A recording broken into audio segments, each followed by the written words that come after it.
Hello' everyone, মোৰ চেনেললৈ আপোনালোকক সকলোকে পুনৰবাৰ স্বাগতম জনাইছোঁ আৰু মই বনাইছোঁ এয়া বানানা কেক। গতিকে ইয়াৰ ৰেচিপিটো আজি আপোনালোকৰ লগত শ্বেয়াৰ কৰোঁ বুলি ভাবিছোঁ। গতিকে ব'লক ভিডিঅ'টো আৰম্ভ কৰোঁ।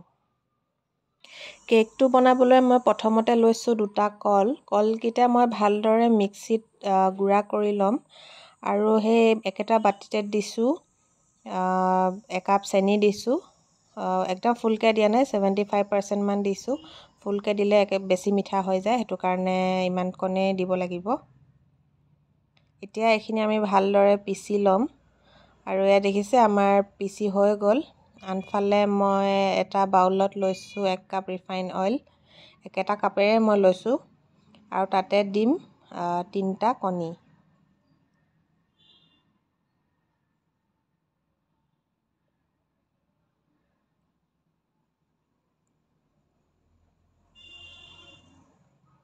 এতিয়া কণী আৰু ৰিফাইনখিনি মই ভালদৰে মিহল কৰি ল'ম।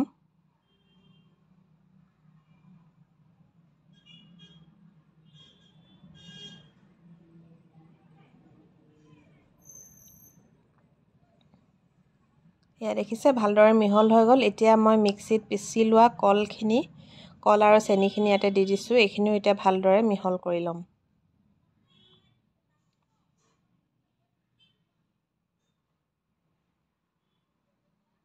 দেখিছে এয়া মিহল হৈ গ'ল। এতিয়া তাতে দিছোঁ 1 কাপ একদম ফুলকৈ দিছোঁ ময়দা।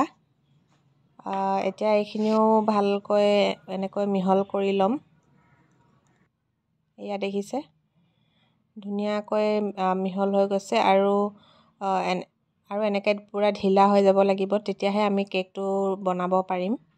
আৰু তাতে দিছোঁ 1 চামুচ বেকিং পাউডাৰ আৰু আধা চামুচ দিছোঁ ইলাইচি পাউডাৰ ফ্লেভাৰৰ কাৰণে। আৰু এতিয়া পুনৰ এইখিনি ভালদৰে মিহল কৰি ল'ম। আৰু মোৰ বেটাৰটো অলপ ডাঠ হোৱা নিচিনা লাগিছে, সেইটো কাৰণে মই আধা কাপ গাখীৰ ব্যৱহাৰ কৰিম। সৰু কাপ এটাতে মই অকণমান গাখীৰ লৈছোঁ, ইয়াতে মিহল কৰি দিছোঁ। বেটাৰটো যদি ধুনীয়া হয় তেনেহ'লে গাখীৰ ব্যৱহাৰ নকৰিলেও হয়। মোৰ অলপ ডাঠ হোৱা নিচিনা লাগিছে, সেইটো কাৰণে গাখীৰ ব্যৱহাৰ কৰিছোঁ।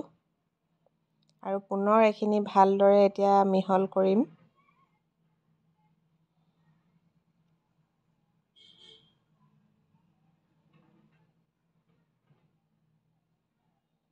এয়া দেখিছে আমাৰ বেটাৰটো একদম ৰেডি হৈ গ'ল।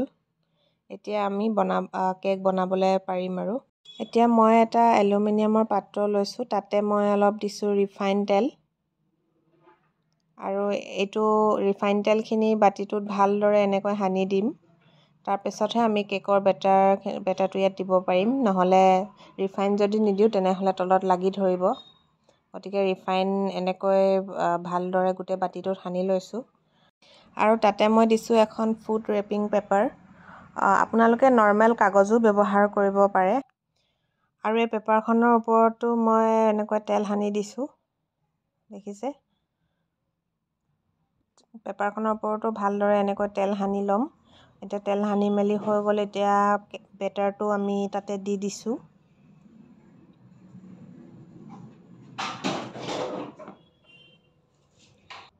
দি মেলি হৈ গ'ল আৰু ওপৰতে অকণমান কাজু মিহি মিহিকৈ কাটি দি দিছোঁ।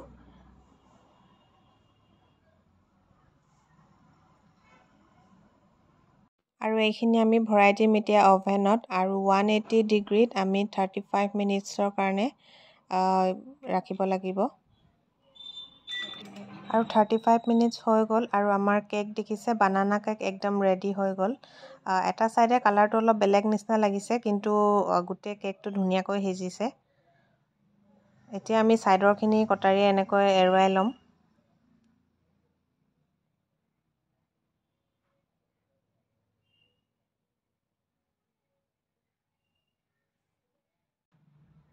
আৰু কেকটো উলিয়াই দিছোঁ, দেখিছে কি ধুনীয়াকৈ ওলাই আহিছে কেকটো। আৰু তলত ৰিফাইন তেল যদি এনেকৈ দি লোৱা হয় তেনেহ'লে কেকটো ধুনীয়াকৈ এৰি আহে, লাগি নাথাকে। এতিয়া এই পেপাৰখন এৰাই দিলে হ'ল আৰু।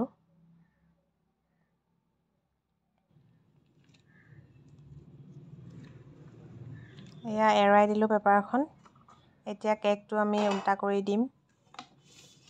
ওপৰৰ ছাইডটো এয়া দেখিছে, কেকটো একদম ধুনীয়াকৈ সিজি গৈছে। আৰু এবাৰ আপোনালোকক কাটিও দেখুৱাওঁ। এয়া চাওক, খুব ধুনীয়া হৈছে আৰু বহুত বেছি ছফ্টো হৈছে। গতিকে আপোনালোকে এবাৰ বনাই ট্ৰাই কৰি চাব। বাই।